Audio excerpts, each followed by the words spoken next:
Behind this mask is an idea, but is it a good one? Written by Alan Moore and illustrated by David Lloyd, V for Vendetta is one of the most influential graphic novels ever published. Its imagery has escaped the page, its mask has become a global symbol of protest, and its central message is quoted by people who may have never read the comic. But the original story is far more complicated and far more disturbing than its reputation suggests. V for Vendetta began in the British anthology magazine Warrior in 1982. After the magazine closed, DC Comics brought the unfinished story to the United States, completed it, and published it in color.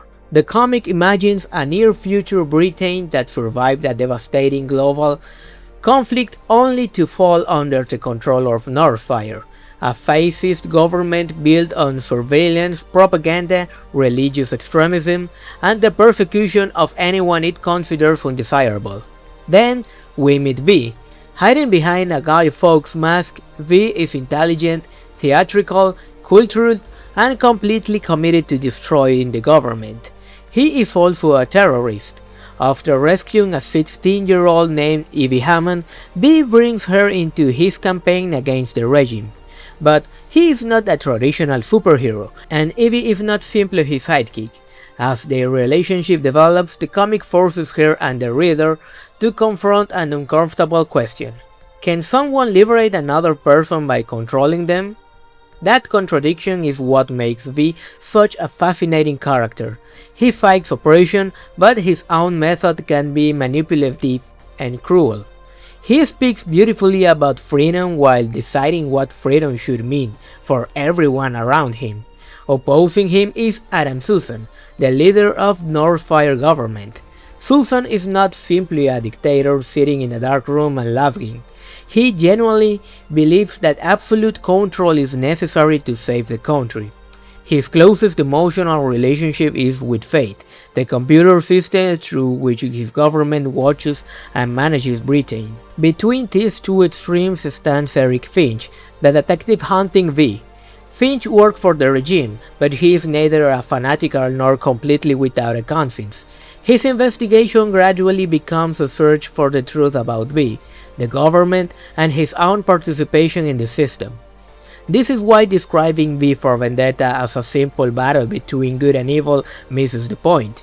The real conflict is fascism versus anarchy, control versus freedom, and security versus uncertainty.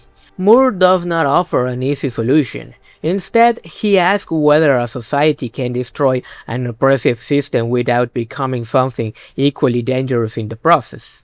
David Lloyd's artwork is essential to that atmosphere. His heavy shadows, muted environments, and grounded characters make this future Britain feel cold and claustrophobic. V's fixed smile never reveals what he is feeling, so his identity comes entirely from his posture, dialogue, and dramatic presence. Lloyd also helped create V's most recognizable feature, the Guy Fawkes mask. Today, that face is associated with anonymous and protest movements around the world. There is a strange irony in seeing an anti-authoritarian symbol reproduced and sold by enormous corporation, but that contradiction feels perfectly appropriate for this story. V for Vendetta is dense, political, and occasionally uncomfortable. It demands more attention than the average superhero comic, and it refuses to tell you exactly what you think about its protagonist. That is precisely what it remains essential. This is not just a story about overthrowing a government.